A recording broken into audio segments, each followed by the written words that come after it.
Already ಈಗ stars ಜೊತೆ ಎಲ್ಲ ಮಾತಾಡಿದ್ದೀನಿ, ಎಲ್ಲ ಹೇಳಿದಾರೆ ಅಂತ.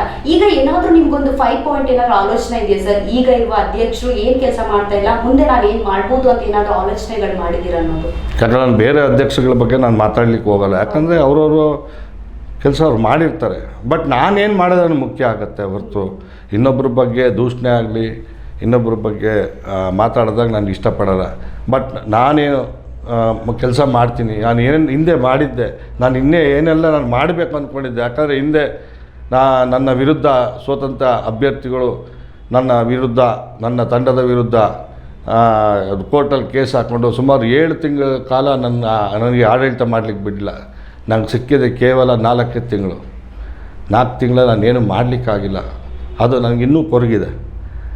ಬಟ್ ಆ ಒಂದು ಈ ಬಾರಿ ನಾನು ಖಂಡಿತವಾಗ್ಲೂ ಸಂಪೂರ್ಣವಾಗಿ ನನ್ನ ನಿರ್ಮಾಪಕಿಗೆ, ನನಗೆ ಅನ್ನ ಕೊಟ್ಟಂಥ ಚಿತ್ರರಂಗಕ್ಕೆ ನಾನು ಖಂಡಿತವಾಗ್ಲೂ ಸೇವೆ ಮಾಡ್ತೀನಿ. ನಾನು ಏನೆಲ್ಲ ಅಂದ್ಕೊಂಡಿದ್ದೆ ಆ ವಿಷನ್ ನಾನು ಖಂಡಿತವಾಗ್ಲೂ ನಾನು ತರ್ತೇನೆ ಅನ್ನೋ ನಂಬಿಕೆ ನನಗಿದೆ.